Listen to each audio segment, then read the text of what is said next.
Yes students, appointment के बाद हमारा नेक्स्ट टॉपिक आ रहा है, नेक्स्ट सेशन आ रहा है creating and editing a task. तो creating and editing a task का मतलब क्या होता है कि task keep track of daily, weekly, monthly and even yearly to do items. कि इसका मतलब ये होता है कि एक्चुअल में टास्क का मतलब ये होता है task keep track daily, weekly, monthly and yearly to do items. A task can be of any action that need to be performed, for the example booking an appointment with the doctor, completing a project work, making an online reservation, etc. all the example of the different task। तो task का मतलब ये होता है कि जब हम किसी पर्सन से कोई कम्युनिकेशन करते हैं या कम्युनिकेशन करने के अलावा हमें पर्टिकुलर किसी टाइम पर कोई टास्क कंप्लीट करना होता है, तो उस पर्टिकुलर शेड्यूल जो हम फिक्स करते हैं उस शेड्यूल को या एक्चुअल में उस अपॉइंटमेंट को या हम एक्चुअल में क्या कहते हैं, टास्क कहते हैं। कि जैसे आज मान लिया कि 2 डेज के बाद मुझे कहीं जाना है और मेरी कोई मीटिंग है, तो उस मीटिंग को फिक्स करने के लिए मैंने एक नोट बना दिया, एक टास्क फिक्स कर दिया कि मुझे उस टाइम पर रिमाइंडर आ जाना चाहिए, 2 दिन पहले, 1 दिन पहले मुझे रिमाइंडर मिलना चाहिए, या मुझे कोई बुक परचेज करनी है, कोई बुक पब्लिश करानी है, या एक्सेट्रा कोई भी वर्क कंप्लीट करना है। तो उस वर्क को फिक्स करने के लिए, उस वर्क को रिमाइंड कराने के लिए जो अपॉइंटमेंट हम फिक्स करते हैं, उस अपॉइंटमेंट को क्या कहते हैं, टास्क कहते हैं। तो आज आउटलुक कॉन्टेक्ट का यूज करके आप टास्क को भी क्रिएट कर सकते हैं, जिससे आपके लिए रिमाइंडर फिक्स हो जाएगा और उस टाइम पर आपको इंडिकेशन मिल जाएगा कि आपकी मीटिंग है, आपके एक्सेप्ट ये फॉर्म आपको कंप्लीट करना है। अगर हम टास्क को क्रिएट करना चाहते हैं तो टास्क क्रिएट करने के लिए सबसे पहले केस में आप फाइल पे जाइए, सॉरी न्यू पे जाइए। न्यू पे जाने के बाद यहाँ पर आपको अपॉइंटमेंट ऑप्शन के बाद नेक्स्ट ऑप्शन मिलेगा आपको टास्क ऑप्शन। जैसे ही आपने टास्क ऑप्शन पे क्लिक किया, एक डायलॉग बॉक्स खुल जाएगा। इस डायलॉग बॉक्स के अंदर बहुत सारे ऑप्शंस आते हैं। इन ऑप्शंस में सबसे पहला ऑप्शन आ रहा है सब्जेक्ट ऑप्शन। इट मीन्स कि मान लिया कि यहाँ मैंने हेडिंग डाल दी ऑनलाइन मीटिंग, मैंने यहाँ पे मीटिंग डाल दी कि ऑनलाइन मीटिंग। ऑनलाइन मीटिंग के बाद आप यहाँ से शेड्यूलिंग फिक्स कर सकते हैं कि आप जो रिक्वायरमेंट फुलफिल कर रहे हैं, जो भी आप टास्क फिक्स करना चाह रहे हैं, तो आप स्टार्ट कब होगा, ड्यू डेट क्या है, स्टेटस क्या है, प्रायोरिटी क्या है और कितना परसेंट वो कंप्लीट हो चुका है, वो हमें इंडिकेशन होता रहे। तो हम यहाँ से स्टार्ट डेट चूज कर सकते हैं कि हमें इस टास्क को कब स्टार्ट करना है, 12 को स्टार्ट होगा। ड्यू डेट क्या है, वो ड्यू डेट हम यहाँ से फिक्स कर सकते हैं कि हमें ड्यू डेट क्या देनी है। इसके बाद स्टेटस। अब स्टेटस के अंदर हमने यहाँ फिक्स कर दिया कि हमें इन प्रोग्रेस है, कंप्लीटेड है, वेटिंग फॉर द सीक्वेंस है, डिफर्ड है या नॉन स्टार्टेड है। तो हमने नॉट स्टार्टेड कर दिया।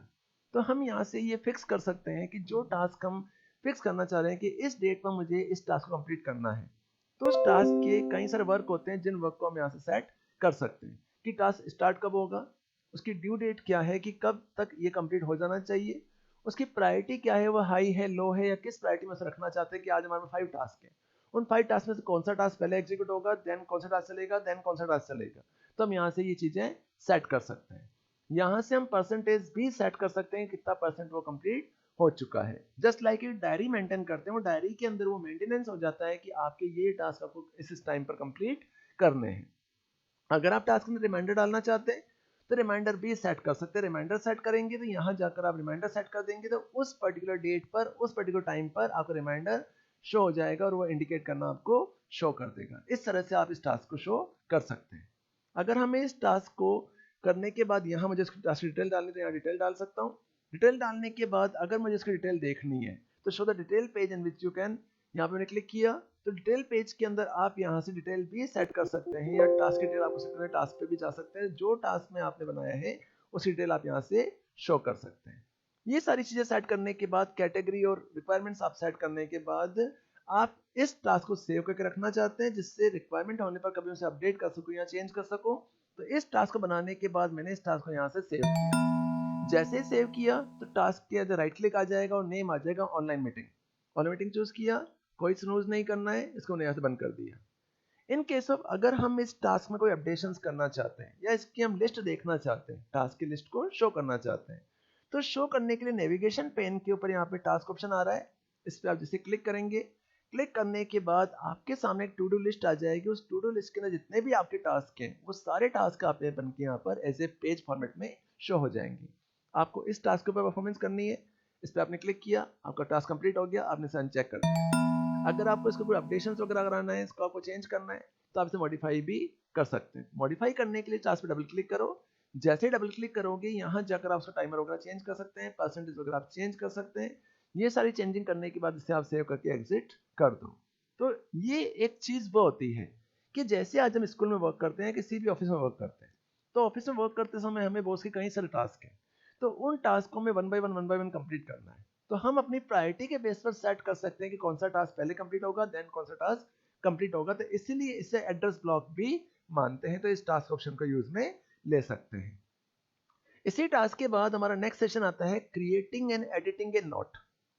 Creating and editing a note, तो नोट का मतलब क्या होता है? तो note just like a sticky note होता है कि notes are the electronic form of paper sticky notes. You can use this notes to jot down ideas, reminder, question, anything else that you would write on a paper।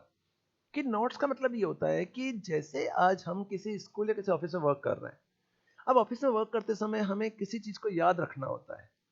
अब उस चीज को याद रखने के लिए हम किसी पेपर पर, किसी नोटबुक के अंदर उसके नोट्स बना के रखते हैं, जिससे रिक्वायरमेंट होने पर कभी भी हम देख सकें, उसे हम मैनिपुलेट कर सकें। वैसे ही अगर हम विंडोज 7 या विंडोज 10 का यूज करते हैं तो हमारे पास एक एक्स्ट्रा ऑप्शन यूज में आता है एसेसरी के अंदर, स्टिकी नोट्स। तो हम ये चाहते हैं कि हम किसी नोट्स को बनाकर अपने सामने शो कर दें और उस नोट्स को टाइम टू टाइम अपडेट करते रहें या चेंज करते रहें, तो नोट ऑप्शन को यूज में ले सकते हैं। You can also assign A colour category of the notes, की अगर हम कलर अलग अलग कलर कैटेगरी में नोट्स को डिफाइन कर सकते हैं। तो नोट्स कैसे लिखते हैं, नोट्स को कैसे बनाते हैं, इस चीज को अप्लाई करने के लिए हम न्यू पे गए। न्यू पे जाने के बाद जैसे ही आप नोट ऑप्शन पे क्लिक करेंगे तो इस ऑप्शन पे क्लिक करने के बाद आपके सामने एक बॉक्स ओपन हो जाएगा। इस बॉक्स को बेसिकली हम स्टिकी नोट्स कहते हैं। तो यहाँ पर मैंने कोई भी हेडिंग डाल दी, यहाँ मैंने कोई भी हेडिंग टाइप कर दी कि मुझे ये नोट्स यहाँ पे लिख के रखने हैं। अब ये नोट्स मैंने लिख लिए और मैं इस नोट को फिक्स करना चाहता हूँ कि इस टाइम पर मैंने ये नोट्स लिखा है और ये नोट्स मेरे सेव होकर रह जाए, और जब भी मुझे जरूरत पड़े मैं इस नोट्स को ओपन करके देख सकूं और मुझे कोई चीज याद रखनी है तो उस चीज को मैं याद रखने के लिए नोट्स को एक बार लिख के रख लूं। तो ये नोट्स हमने बना लिए। नोट्स बनाने के बाद जैसे हम यहाँ से क्लोज करेंगे तो क्लोज करने के बाद आपके नोट्स जो हैं इस नोट्स विंडो के अंदर स्टोर हो चुके हैं। जैसे आपने क्लिक किया तो क्लिक करने के बाद यहाँ पे जितने भी नोट्स आपने लिखे हैं तो नेविगेशन पेन के अंदर नोट्स की लिस्ट शो हो जाएगी। इस नोट्स को आप ओपन करके देखना चाहते हैं तो इस नोट्स पे जैसे डबल क्लिक करेंगे ये नोट्स आपके ओपन हो जाएंगे। अगर आप इस नोट्स को कुछ अपडेशंस करना चाहते हैं, इसको कलर कैटेगरी वगैरह चेंज करना चाहते हैं, कुछ शेड्यूलिंग फिक्स वगैरह करना चाहते हैं, तो यहाँ पर जो बार आ रही है या इस बार के पास में जो आइकन आ रहा है इस आइकन पे आप क्लिक करो। जैसे आप क्लिक करेंगे तो क्लिक करने के बाद इसका प्रिंट आउट ले सकते हैं, कोई नया नोट बना सकते हैं या इस नोट्स की हम कैटेगरी या कोई भी कलर कैटेगरी का सेट कर सकते हैं। इस तरह से हम नोट को कलर कैटेगरी भी दे सकते हैं। तो ये नोट जो हमारा आ रहा है ऑरेंज कलर में आ रहा है, ब्लू कलर में आ रहा है, इस तरह से आप इसे अपडेट कर सकते हैं। इसी नोट्स ऑप्शन के बाद हमारा इस तरह से हम नोट्स ऑप्शन का यूज कर सकते हैं। तो इस नोट ऑप्शन का मतलब ये है कि जब हम कंप्यूटर सिस्टम पे वर्किंग करते हैं तो वर्किंग करते समय कुछ हेडिंग्स या कुछ टूल्स ऐसे होते हैं जिनकी हमें बार बार रिक्वायरमेंट होती है। तो उन रिक्वायरमेंट को हम रिमाइंड करने के लिए किसी नोटबुक के ऊपर या किसी पेपर पे लिखते हैं, तो हम आउटलुक कॉन्टेक्ट के अंदर नोट्स को एक्सेस कर सकते हैं और लिख सकते हैं। और इन नोट्स को हम एक टाइमर भी फिक्स कर सकते हैं, इंडिकेशन दे सकते हैं जिससे वो नोट्स हमारे शो हो जाए। नोट्स की लिस्ट देखनी है, इस तरह से नोट्स की लिस्ट आप शो कर सकते हैं। अगर आपको लास्ट 7 डेज के नोट्स देखने तो आप यहाँ से चूज कर सकते हैं। बाई कैटेगरी चूज करना तो आप कैटेगरी वाइज से चूज कर सकते हैं। आउटो डेटा फिल्टर करना है तो इस तरह से आप सेट कर सकते हैं। तो जो नोट्स आप बना रहे हैं उन नोट्स को आप आइकन फॉर्मेट में, नोट्स लिस्ट के फॉर्मेट में जैसे चाहे वैसे नोट्स आप यहाँ से क्रिएट कर सकते हैं। इसी नोट्स ऑप्शन के बाद हमारे इस चैप्टर का लास्ट टॉपिक आ रहा है, that is a creating and editing A journal. कि अभी तक हमने जो टॉपिक पढ़े उन टॉपिक के अंदर हमने कैलेंडर ऑप्शन का देखा जिससे हमने अपॉइंटमेंट क्रिएट कराया। कैलेंडर ऑप्शन के बाद हमने टास्क ऑप्शन, देन हमने नोट्स ऑप्शन को देखा। नोट्स ऑप्शन, टास्क ऑप्शन और कैलेंडर ऑप्शन के बाद हमारा नेक्स्ट ऑप्शन यूज में आता है, दैट इज जर्नल एंट्री। तो जर्नल एंट्री क्या होती है, जर्नल एंट्री का यूज क्या होता है उसको हम समझते हैं। तो जर्नल का मतलब ये होता है कि journal is a not like a diary that content A record of your daily activity. It can be used to keep a log of any interaction that is important to you to occur regularly. The following are the activities that you can automatically record in a journal: email you send and receive to selected contacts, tasks, request and response, meeting request and response, telephone calls, office document you work on। कि actual में general, तो general एक ऐसा option होता है जो हमारे लिए एक डायरी की तरह वर्क करता है। कि जैसे मैंने आपको पहले भी एक एग्जांपल समझाया था कि जस्ट लाइक आज मार्केट में कई तरह पर्सन सेल्स एग्जीक्यूटिव्स होते हैं जिनका वर्क ही होता है कि मार्केट में कई पर्सन से कम्युनिकेट करना और कम्युनिकेट करके अपने प्रोडक्ट को डिस्प्ले करना और प्रोडक्ट की डिस्क्रिप्शन किसी को समझाना, जिसे हम मार्केट एग्जीक्यूटिव्स कहते हैं। तो मार्केट एग्जीक्यूटिव पर्सन के पास अपनी खुद की एक डायरी होती है। उन डायरी के अंदर वो डेली एक्टिविटीज को नोट करते हैं जिससे वो जिस जिस पर्सन से मिले हैं उनके कॉन्टेक्ट नंबर्स, उनकी डिटेल, उनके रिमाइंडर्स, उनके जो ऑप्शंस आते हैं वो सारे जो भी उनके वर्बली कम्युनिकेशंस हैं उन कम्युनिकेशंस को उस डायरी में नोट कर देते हैं और जब उनकी रिक्वायरमेंट होती है उस पर्सन से वो कम्युनिकेट कर सकते हैं, उनसे वो कॉन्टैक्ट कर सकते हैं। तो जैसे हम ऑरली या थ्योरली वे में हम किसी पर्सन से कम्युनिकेशन करने के लिए डायरी मेंटेन करते हैं, वैसे ही आज हम आउटलुक कॉन्टेक्ट का यूज करके जर्नल एंट्री का यूज कर सकते हैं और जर्नल एंट्री के थ्रू किसी डायरी की तरह उसे मेंटेन कर सकते हैं, जिससे हम कभी अपडेट भी कर सकते हैं, मैनिपुलेट भी कर सकते हैं। तो आखिर हम जर्नल बनाते कैसे हैं?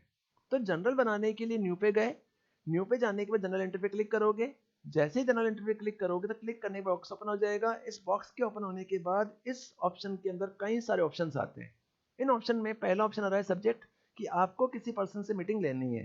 तो आपने यहाँ पे लिखा ऑनलाइन मीटिंग। ऑनलाइन मीटिंग लिखने के बाद आपने उस पर्सन से किस तरह से कम्युनिकेट किया। तो कम्युनिकेट करने के लिए बहुत सारे मीडियम्स हैं। आपने नोट लिख के मीडियम प्रोसेस किया, फोन कॉल के थ्रू कमेंट किया, रिमोट सेशन लिया, टास्क रिक्वेस्ट, रिस्पॉन्स एक्सेट्रा, और इसमें ईमेल के थ्रू कम्युनिकेट किया, डॉक्यूमेंट है, ईमेल मैसेजिंग है, फैक्स है, लेटर है। तो किस तरह से आप उसकी एंट्री को मेंटेन करना चाहते हैं, तो आप यहाँ से उस एंट्री को चूज कर सकते हैं। एंट्री चूज करने के लिए कंपनी आ रही है, किस कंपनी से आप कम्युनिकेट कर रहे हैं। यहाँ पर स्टार्ट टाइम आ रहा है और ड्यूरेशन आ रही है कि आपकी जो मीटिंग या जो जनरल मीटिंग आप उससे करना चाह रहे हैं वो मीटिंग कितनी देर के लिए होनी चाहिए। तो आप यहाँ से टाइमर भी सेट कर सकते हैं कि हमें इस मीटिंग को रिकॉर्ड करके रखना है और जब भी हमें रिक्वायरमेंट हो हम उस पर्सन से कम्युनिकेट कर सकते हैं, उससे बात कर सकते हैं। तो यहाँ पर हम जनरल एंट्री का यूज करेंगे। आपने यहाँ से मीटिंग फिक्स कर दी। ये सारी चीज अप्लाई करने के बाद इसे सेव करो। जैसे आपने इसे सेव किया तो सेव करने के बाद अगर मैं उस जनरल एंट्री को देखना चाहता हूँ तो उस जनरल एंट्री को शो करने के लिए, जनरल एंट्री को देखने के लिए हम यहाँ से फोल्डर एंट्री पे क्लिक करेंगे। जैसे ही फोल्डर लिस्ट पे आपने क्लिक किया, फोल्डर लिस्ट के अंदर आपके यहाँ पे जनरल ऑप्शन आ रहा है। जैसे जनरल ऑप्शन पे आप क्लिक करोगे, क्लिक करने के बाद आपके सामने एक ऑप्शन खुलेगा। उस ऑप्शन के अंदर एक डायलॉग बॉक्स ऑप्शन होगा जिसमें जनरल के कई सारे ऑप्शन होंगे। इन ऑप्शंस में से आपने अगर उस मीटिंग के बारे में कुछ लिखा है तो आप यहाँ से चूज कर सकते हैं कि आपकी जो मीटिंग थी वो मीटिंग किस रिगार्डिंग थी। तो ऑटोमेटिक रिकॉर्ड दिस आइटम्स, ये रिकॉर्ड ऑटोमेटिक रिकॉर्ड हो चुके हैं। हमने यहाँ से चूज किया कि हमने ईमेल मैसेज चूज किया और यहाँ हमने फॉर दिस कॉन्टेक्ट हमने कोई भी कॉन्टेक्ट वगैरह नहीं लिखा। तो हमें open the general entry choose किया, ओके प्रेस किया। जैसे ओके आपने प्रेस किया तो यहाँ पर एंट्री टाइप आपका आ रहा है फोन कॉल, आपने ऑनलाइन मीटिंग नाम दिया है इसे और आपकी जनरल एंट्री आ रही है। बट हमने अगर वहां से ऑप्शन चूज किए होते तो हम यहाँ से इस ऑप्शन को यहाँ से एक्सेस भी कर सकते हैं, उस मीटिंग को देख भी सकते हैं, उसके बारे में कुछ लिख सकते हैं। मुझे इस ऑनलाइन मीटिंग के बारे में कुछ डिस्क्रिप्शन देखना है तो जैसे इस पर क्लिक किया यहाँ पर उसकी सारी मीटिंग की डिस्क्रिप्शन शो हो जाएंगी। तो जनरल एंट्री का मीनिंग ये होता है कि जनरल एंट्री का मीनिंग ये होता है कि journal is not like a diary that contain a record of your daily activities, कि हम डेली की जो एक्टिविटीज हो रही है उस एक्टिविटी में हम ईमेल के थ्रू कम्युनिकेट कर रहे हैं, फोन कॉल के थ्रू कम्युनिकेशन कर रहे हैं या किसी अदर सोर्स मीडियम के थ्रू किसी पर्सन से कम्युनिकेशन कर रहे हैं, तो उस कम्युनिकेशन को हम अपनी डायरी के अंदर इस तरह से जनरल एंट्री के अंदर स्टोर कर सकते हैं। जब भी हमें रिक्वायरमेंट होगी हम उस एंट्री को चेक कर सकते हैं, उस एंट्री को देख भी सकते हैं। जैसे हमने इसे सेव कर दिया, अब सेव करने के बाद जनरल पे जैसे आप क्लिक करेंगे तो क्लिक करने के बाद यहाँ मैं इसे बंद कर देता हूँ। इस एंट्री को मैंने यहाँ से न्यू जनरल एंट्री पे क्लिक किया, सॉरी यहाँ पे क्लिक किया, जनरल एंट्री पे जैसे क्लिक किया, एंट्री पे क्लिक करने के बाद यहाँ पे आपके सामने एक लिस्ट ओपन हो जाएगी। इस लिस्ट में आपसे पूछा जाएगा कि आप इस एंट्री को किस तरह से व्यू करना चाहते हैं। तो आपकी जितनी भी एंट्रीज होंगी वो सारी एंट्रीज आपकी यहाँ पर शो हो जाएंगी। इसमें से जो भी एंट्री आपको चूज करनी है, उसको अपडेट करना है, मैनिपुलेट करना है, आप यहाँ से अपडेशंस भी कर सकते हैं। जैसे मैंने हेलो पे क्लिक किया तो मैंने फोन कॉल किया है। अब मैंने यहाँ से ऑनलाइन मीटिंग पे क्लिक किया तो मैंने फोन कॉल के थ्रू इसे एक्सेस किया है। तो यहाँ पर आपकी मीटिंग की लिस्ट भी शो हो जाएगी। तो इस जनरल एंट्री को हम यूज में ले सकते हैं। इसी के साथ ये चैप्टर मेरे यहाँ पे कंप्लीट हो रहा है। तो इस चैप्टर का जो मेन मीनिंग है वो मेन मीनिंग ये है कि एड्रेस ब्लॉक बनाने के लिए हम आउटलुक कॉन्टेक्ट को यूज करते हैं, कि जिस तरह से हम MS वर्ड का यूज कोई डॉक्यूमेंट बनाने के लिए करते हैं, कोई स्प्रेडशीट या कैलकुलेटिव वर्क करने के लिए हम MS एक्सेल का यूज करते हैं, प्रेजेंटेशन सॉफ्टवेयर को यूज करने के लिए हम पावर पॉइंट का यूज करते हैं। उसी तरह से अगर हमें किसी एंट्रीज को स्टोर करके रखना है और किसी मीटिंग या किसी ऑफिशियल वर्किंग के लिए अगर हमें किसी टर्म को यूज करना है तो हम आउटलुक कॉन्टेक्ट को यूज में ले सकते हैं, जो हमारे लिए एक डिजिटल मीडियम होता है। इसी के साथ मेरा चैप्टर कंप्लीट हो रहा है, सारे टॉपिक मेरे कंप्लीट हो रहे हैं। इसके साथ मैं कुछ नोट्स आपके सामने शेयर करूंगा जिसे आप नोटबुक के अंदर स्टोर कर दीजिए। घर पर रहिए, सुरक्षित रहिए। Thank you.